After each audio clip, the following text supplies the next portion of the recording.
అందరికీ నమస్కారం। ఈరోజు మనం ఈ వీడియోలో ఆంధ్రప్రదేశ్ ప్రభుత్వం ఉద్యోగులకు సంబంధించి అంటే మహిళా ఉద్యోగులకు సంబంధించి మెటర్నిటీ లీవులకు సంబంధించిన అప్డేట్ గురించి ఈ వీడియోలో చూద్దాం। ముందుగా మా ఛానల్ను ఇంకా సబ్స్క్రైబ్ చేయని వారు ఈ వీడియో క్రింద ఉన్న సబ్స్క్రైబ్ బటన్ క్లిక్ చేసి సబ్స్క్రైబ్ చేయగలరు మరియు ఈ వీడియోను లైక్ మరియు షేర్ చేయగలరు।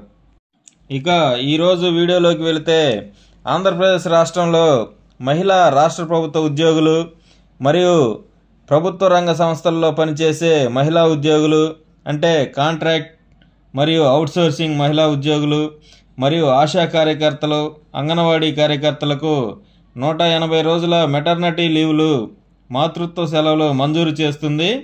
అయితే ఈ మాతృత్వ సెలవులు ఇప్పటి వరకు 2 సజీవ పిల్లల వరకు మాత్రమే ఇచ్చేవారు। ప్రస్తుతం ఆ లిమిట్ను తీసివేశారు। ఎంతమంది పిల్లలకు అయినా ఈ మాతృత్వ సెలవులు వినియోగించుకోవచ్చని తెలియజేసింది। ఇందుకు గాను GOMS నంబర్ 21 డేటెడ్ 5/5/2025 జారీ చేసింది। ఇదండి ఈ అప్డేట్। ఈ వీడియోను లైక్ మరియు షేర్ చేసి ఉద్యోగులందరికీ ఈ అప్డేట్ చేరే విధంగా చేయగలరు।